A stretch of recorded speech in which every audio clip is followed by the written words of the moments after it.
اعوذ باللہ من الشیطان الرجیم بسم اللہ الرحمن الرحیم۔ ناظرین گرامی، ایک دفعہ پھر ہمارے اسلامک یوٹیوب چینل پر آپ سب کو خوش آمدید کہتے ہیں۔ ناظرین، روزانہ 2 کروڑ شہابی زمین کے مدار میں داخل ہوتے ہیں اور ان کی رفتار 30 میل فی سیکنڈ ہوتی ہے۔ اگر ان کی زمین پر بارش ہو جائے تو زمین انن فانن ٹوٹ کر فرزے فرزے ہو جائے گی۔ لیکن ناظرین، عجیب بات یہ ہے کہ زمین کی سطح سے 50 میل تک ایک حفاظتی پردہ اوزون لگا ہوا ہے۔ یہ پردہ گیسوں کا ہے، چنانچہ جو بھی شہابیہ زمین کے مدار میں داخل ہوتا ہے وہ جل کر راکھ ہو جاتا ہے۔ ناظرین، سائنس ہمیں صرف اس تہ کی حقیقت تو بتا سکتی ہے، لیکن یہ نہیں بتا سکتی کہ اس تہ کو کس نے بنایا۔ اس اوزون کو اس پاک ذات نے بنایا ہے جو کائنات میں شہابیوں کے قانون کا بھی بنانے والا ہے۔ وہ ذات چاہتا ہے کہ زمین پر میری مخلوق سکون سے رہ سکے، یکسو ہو کر میری تخلیقات میں غور کرے اور پھر میری معرفت حاصل کرے۔ ناظرین، اللہ پاک کی معرفت بالکل معمولی باتوں سے بھی ہو سکتی ہے، بشرطے کہ انسان عقل پر لٹائی کا پردہ ہٹا کر دیکھے۔ زمین پردے کے درختوں پر پھل لگے ہوئے ہیں جو زندگی کے ضمانت دیتا ہے۔ جو پھل کھانے کے قابل نہیں، ان سے انسان دوسرے بے شمار فوائد حاصل کر سکتا ہے۔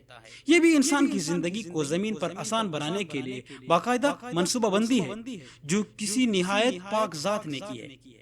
ناظرین، زمین پر بارش اور ہواؤں کا ایک منظم نظام ہے۔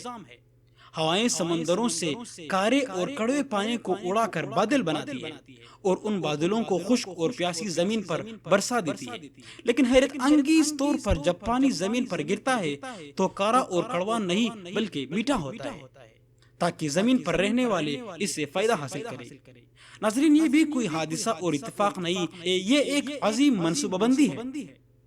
ناظرین، بادلوں میں جب پانی ہوتا ہے تو بجلی کڑکنے سے اس پانی میں کثیر مقدار میں نائٹروجن شامل ہو جاتی ہے۔ یہی نائٹروجن جب کسی زرعی زمین پر گرتی ہے تو اس کی پیداواری صلاحیت میں کئی گنا اضافہ کر دیتی ہے۔ یہ بھی کوئی اتفاق نہیں، زبردست منصوبہ بندی ہے۔ ناظرین، اناج کا ایک دانہ جب پیدا ہوتا ہے تو کبھی آپ نے غور کیا ہے کہ اس میں سے کتنے اتفاقات شامل ہوتے ہیں؟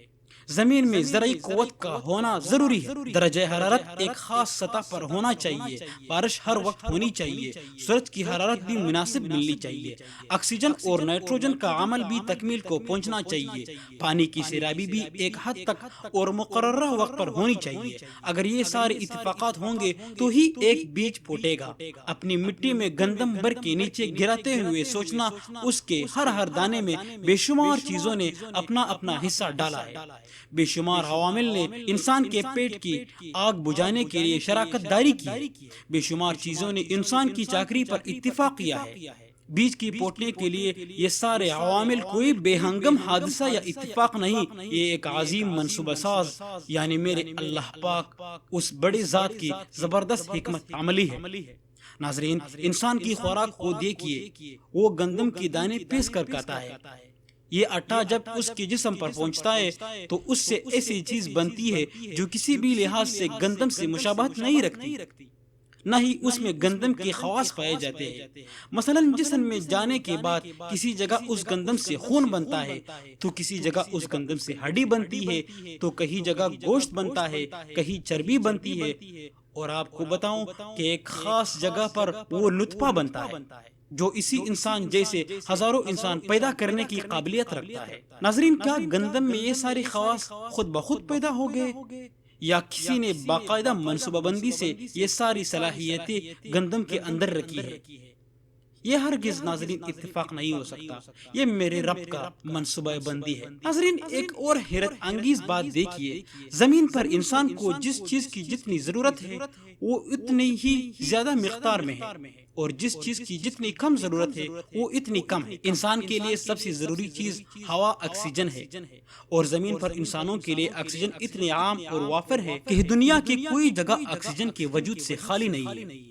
ہوا کے بعد انسانی زندگی کے لیے سب سے اہم پانی ہے، اور پانی کے ذخیرے سمندروں، بادلوں، گلیشیئر میں رکھ دیے گئے ہیں۔ پانی کے بعد انسان کے وجود کے لیے سب سے اہم غذا اور خوراک ہے، اور پوری زمین کو خوراک اگانے کی صلاحیت دے دی گئی ہے، درختوں پر پھل اس کے علاوہ ہیں۔ ناظرین، کیا یہ سب اتفاقی کار فرمائیاں ہیں؟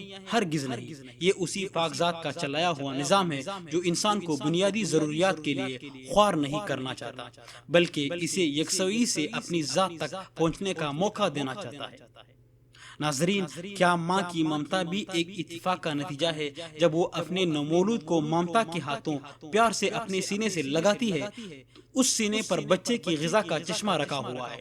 شروع میں بچے کا معدہ کمزور ہوتا ہے تو ماں کا دودھ بھی بہت پتلا ہوتا ہے۔ کچھ عرصہ بعد جب اس کا معدہ کچھ طاقتور ہوتا ہے تو وہ دودھ بھی گاڑھا ہو جاتا ہے، اور جب اس کا معدہ اس قابل ہو جاتا ہے کہ چکنائی وغیرہ کو ہضم کر سکے تو اس کی ماں کے سینے پر غذا کا یہ چشمہ بھی سوکھنے لگتا ہے۔